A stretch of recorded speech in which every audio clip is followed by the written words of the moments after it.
What if the smallest decision you ever make becomes the moment that changes your entire life? What if helping a stranger for just 5 minutes pulls you into a story of danger, secrets, and a future you never dreamed of? This is not just a story to entertain you, it is a reminder. Because somewhere right now, a small act of kindness is waiting to decide someone's destiny. Her name was Amara. Amara was only 12 years old, but life had already tested her more than many adults. She lived on the edge of a wealthy city where tall buildings shined like gold and expensive cars passed without slowing down.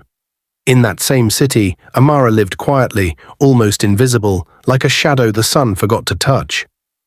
She lived alone in a tiny wooden room behind an abandoned shop. The roof leaked whenever rain fell. At night, the cold floor pressed against her thin mat. There were no toys, no books, and no laughter in that room. Only memories. Her mother. Before sickness took her away, her mother always woke her gently and said, "My child, the world may ignore you, but never ignore someone in pain. Kindness is the only thing that grows when you give it away." Those words became Amara's guide. Every morning before the sun fully woke up, Amara woke up too. Hunger never forgot her. She washed her face with cold water, tied her faded yellow dress, slipped into her torn slippers, and stepped outside with her broom and bucket. She swept streets, she fetched water, she helped market women arrange their goods. Sometimes she was paid with coins, sometimes with leftover food, many times with nothing at all. That morning started like every other morning. The street was quiet, shops were closed, the air was cool and calm. Amara swept slowly near the rich side of town, where tall gates hid big houses and security cameras watched every movement. "Please help me."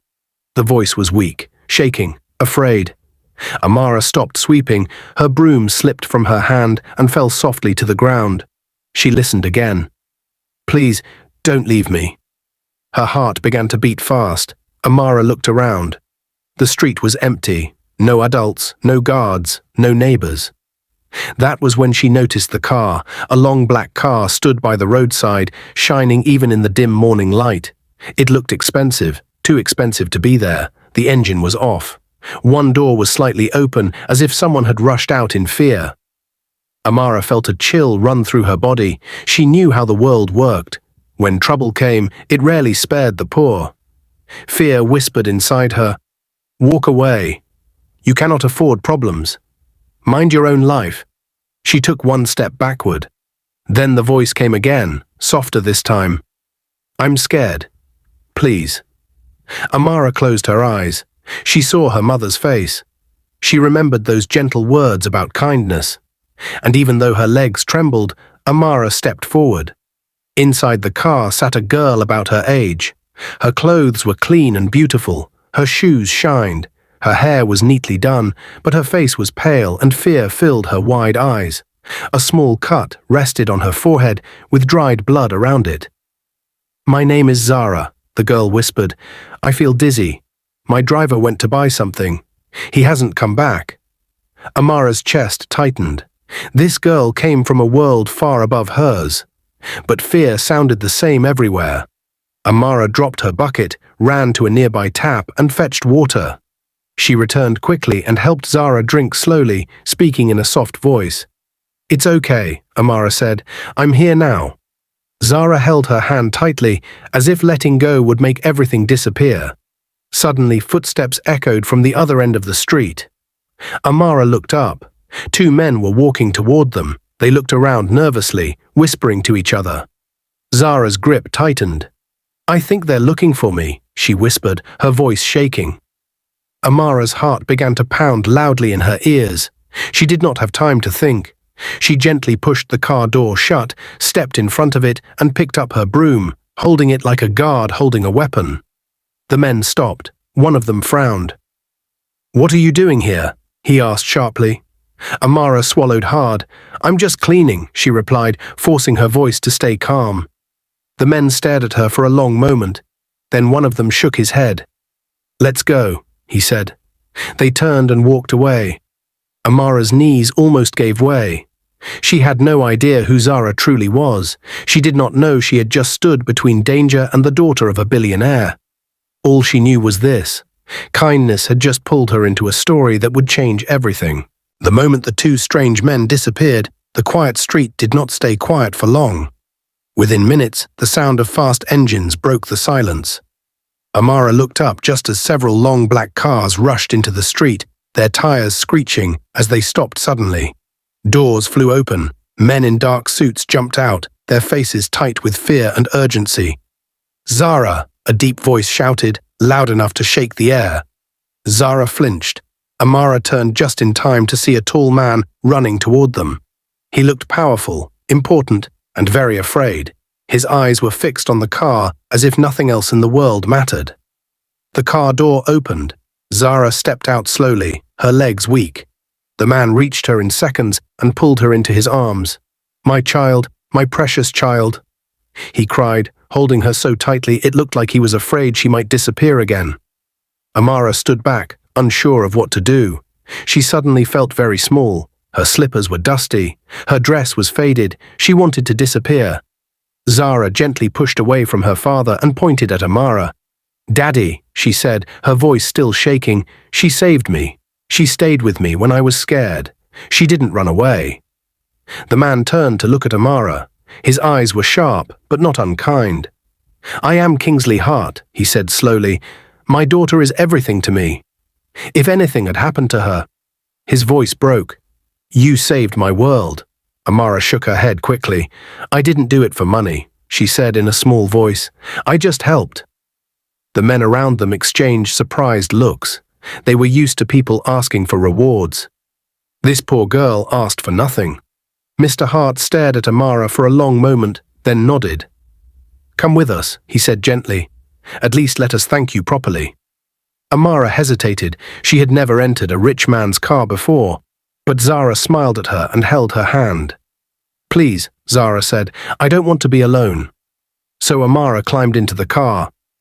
As they drove, Amara pressed her face to the window. She watched the city change. Small houses disappeared. Dirty roads turned smooth. Tall gates rose on both sides like walls guarding another world. When the car finally stopped, Amara's mouth fell open. Before her stood a mansion.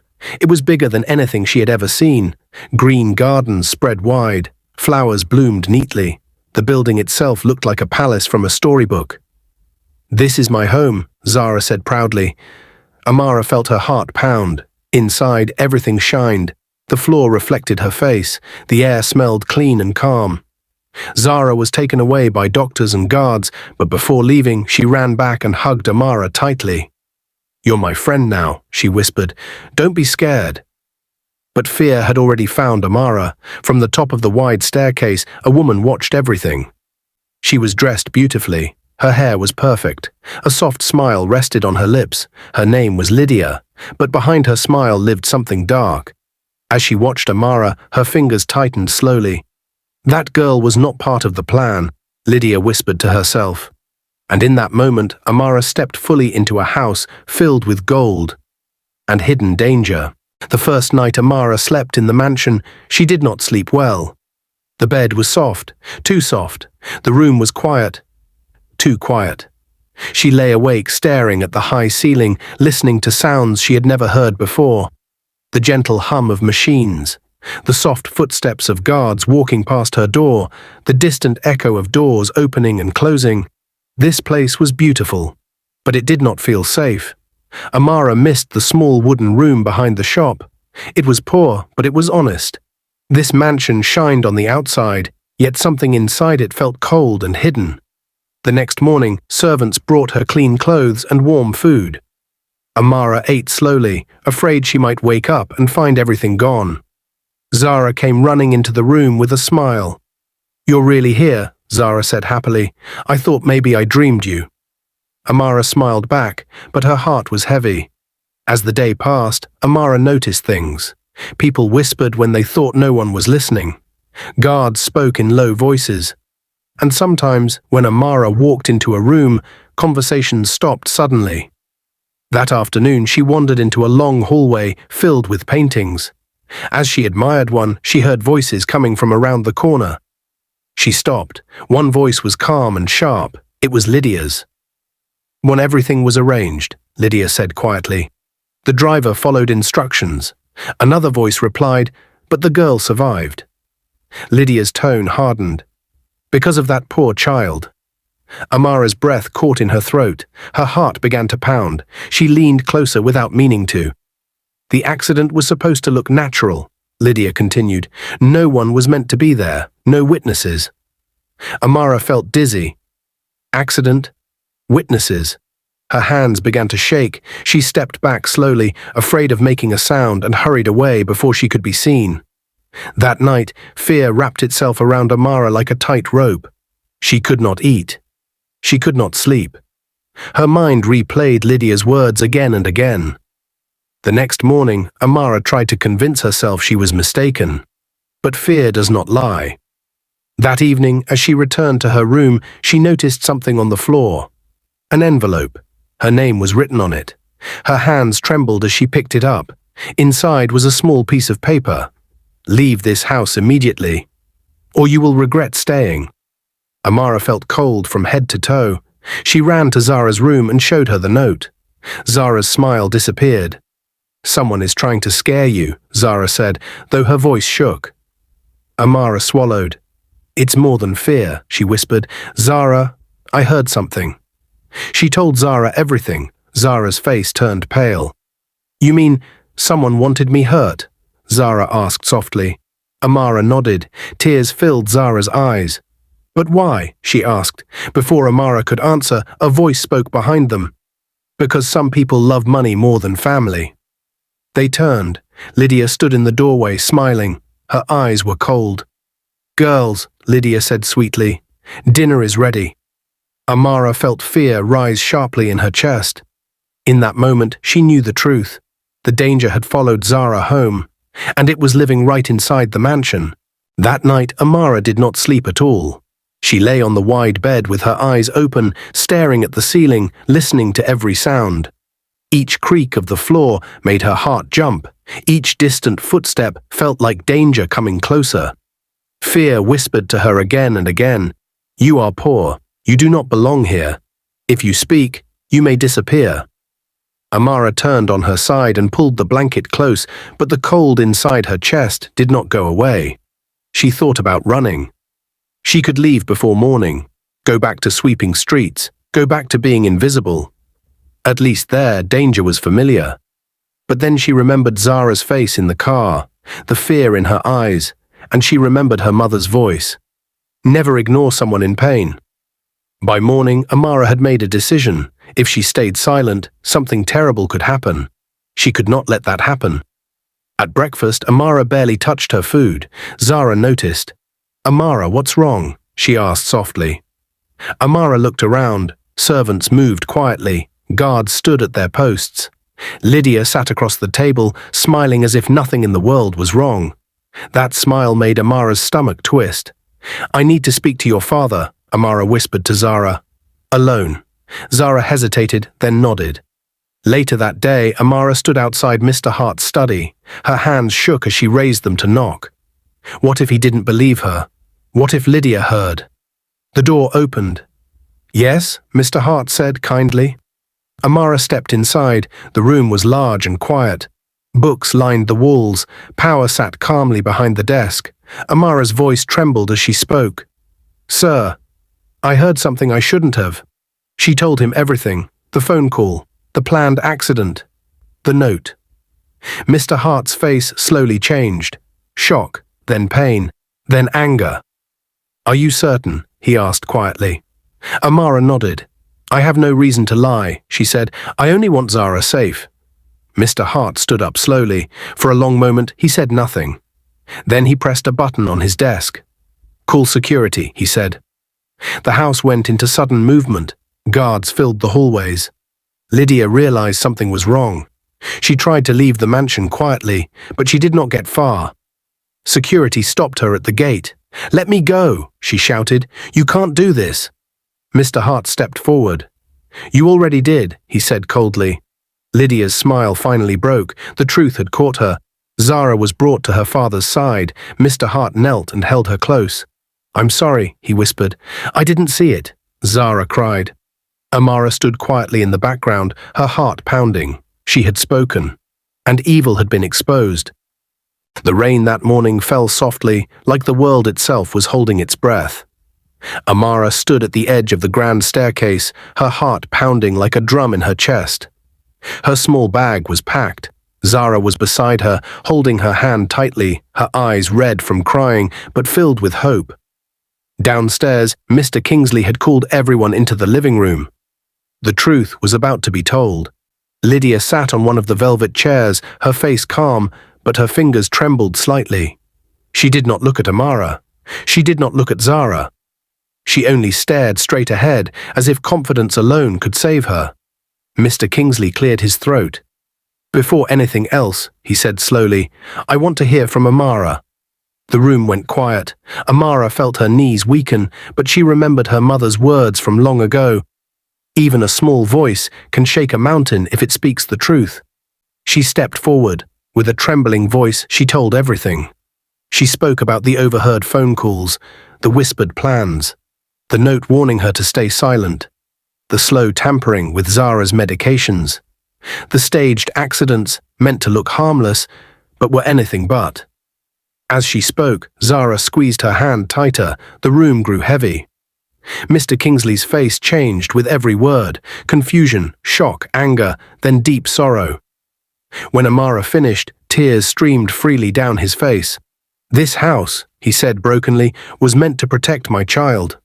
He turned sharply toward Lydia. "Is any of this a lie?" For a moment Lydia laughed, a sharp, hollow laugh. "Do you really believe her over me?" she asked coldly. But then Mr. Kingsley snapped his fingers. Security guards stepped forward. One of them held a tablet. "Sir," the guard said, "we reviewed the cameras as you instructed last night." The video played. There was Lydia, adjusting Zara's medicine, making secret calls, slipping something into a drink. The room exploded in gasps. Lydia's face drained of color. "No, this is a misunderstanding," she whispered. But it was too late. She was escorted out of the house in silence, her heels clicking like a countdown to her downfall. Zara collapsed into her father's arms, sobbing. "You saved me," she cried. Mr. Kingsley knelt in front of Amara. "You didn't just save my daughter," he said. "You saved my soul." Weeks later, life changed forever. Amara was enrolled in school. Her mother received proper medical care. Zara recovered fully and smiled again, the bright, carefree smile of a child who felt safe. But the biggest change was this. Amara was no longer invisible. She was honored. At a charity event filled with cameras and flashing lights, Mr. Kingsley told the world her story. Not as a servant, not as a poor girl, but as a hero. He established a foundation in her name to help children whose voices were often ignored. And Amara. She stood on that stage, nervous but proud, knowing one brave decision had changed countless lives. Moral lesson: this story teaches us that kindness has power, truth has a voice, and courage does not depend on wealth or status. Never think you are too small to make a difference. Sometimes the poorest hands hold the richest courage. If this story touched your heart, please like this video, share it with someone who needs encouragement. Subscribe to the channel for more powerful stories like this. Your support helps these stories reach more hearts. Thank you. Thank you so much for watching. May this story remind you to always choose truth, stand for what is right, and never underestimate the power of one brave soul. Until next time, stay blessed.